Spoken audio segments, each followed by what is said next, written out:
historically. We are very happy to have joining us by telephone Congressman John Garamendi, who's in Washington. Good evening, Congressman. Welcome to the program. Glad to have you.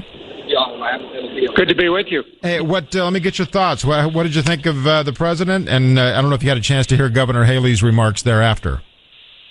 I did not hear the governor's remarks. I certainly was in the chamber to hear the president's remarks, and I thought he did a very, very good job laying out a set of values and principles for us to ponder into, and I would hope follow in as we go into the future.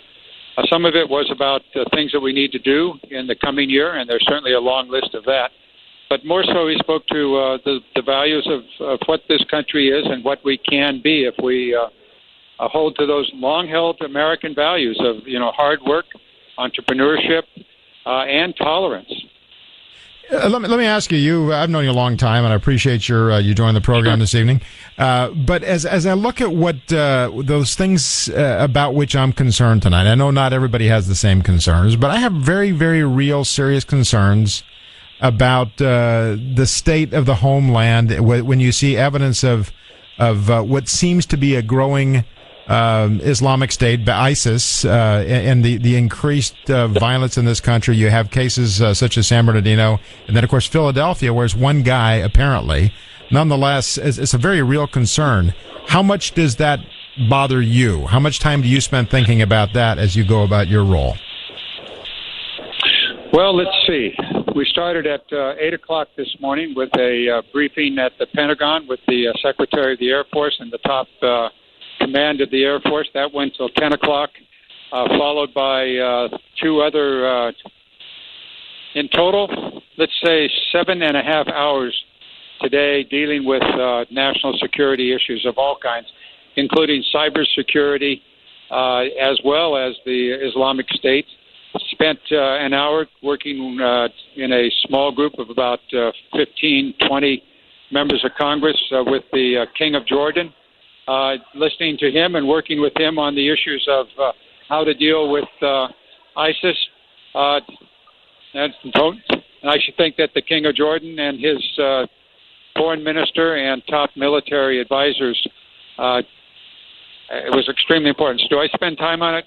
Yeah, at least 7.5 hours today. Yeah, I appreciate that, and it seems like that was understated in tonight's State of the Union. That's when I talk to people, I hear profound expression of concern about safety, about where to from here, what's going to happen in the coming years when you see the developments in the late last year, just last month, between Paris and San Bernardino, and then of course the incident in Philadelphia. And so I thought that was a bit lacking in the president's address tonight.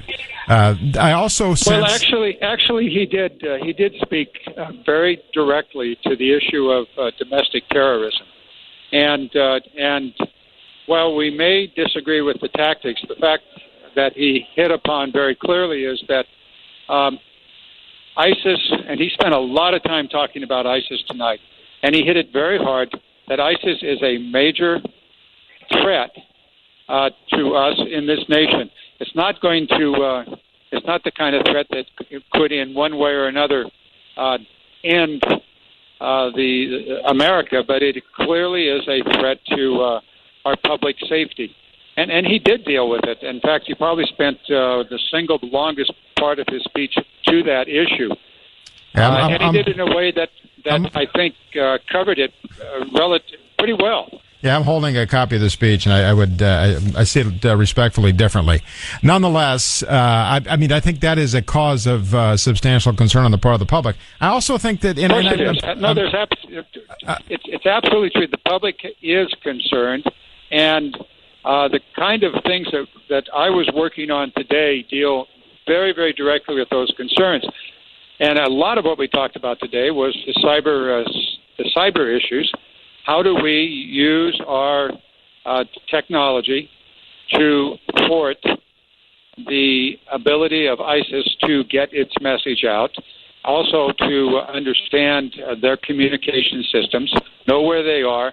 We spent time on the ISR, which is Intelligence, Surveillance, Reconnaissance. Right. I will tell you this, our military is extremely active in dealing with ISIS.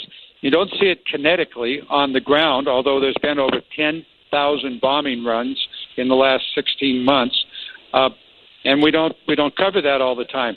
But the fact of the matter is that there is, and this isn't just for Obama. This is what is actually happening, and we also have to deal with this in a diplomatic way, in that Russia's involved in Syria, and in the next week there will be an extremely important conference in Vienna that has the potential of bringing the civil war in Syria to a conclusion.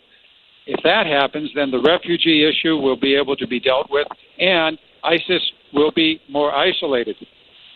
Yeah, the big concern I have, although it's a host of concerns, but I understand and recognize the fact that with ISIS, this is a completely different period of time in history, because really for the first time as it comes to assaults on the West, you have a group that has tremendously strong, ideologically based disdain for the Western way of life, and of course they've got the efficiency born out of social media. That's a complete and total change in how things are done, and of course their ability, just like so many good things that come from the remote nature of social media and the enhancement therein in terms of business and enterprise and communication among friends and loved ones. It also obviously is a source of tremendous efficiency for those destructive forces.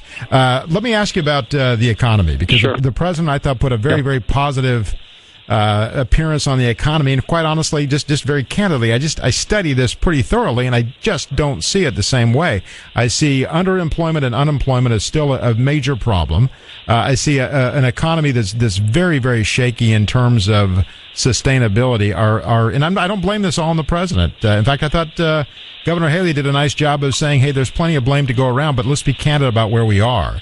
And the truth of the matter is, our manufacturing economy is not what it once was, and that's for a lot of reasons, some of which increase and exacerbate the strength of ISIS. But realistically, we don't have that upon which to rely as a source of economic stability going forward. And I thought he really tried to put a rosy appearance on something that frankly causes me concerns for the future. Well, when you look at the American economy, there's good news and there's bad news. The good news is that we have had 70 continuing months of increased private sector employment. We've created 14 million jobs since 2008, at the height of the Great Recession. In the last quarter of the Bush administration in 2008, we lost over 800,000 jobs in that one quarter alone. So we've dug ourselves out of a very, very deep hole. And that's the good news. The bad news is that the effect of that has not brought to the poor and to the middle class, and those men and women and families that have worked so extraordinarily hard, has not brought them the kind of reward that they deserve for their hard work.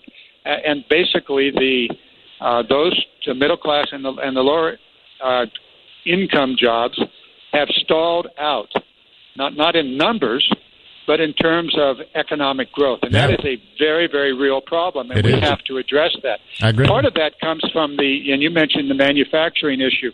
But since the day I arrived here in Congress, I've had one consistent theme, and that is make it in America.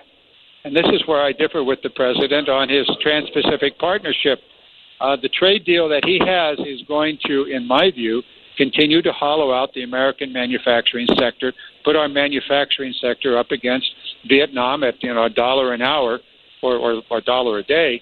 And I think that's a very serious problem. I think that we have to be very, very careful on these international trade agreements. And as I see it, the TPP, the Trans-Pacific Partnership, is a no-go. Mm-hmm.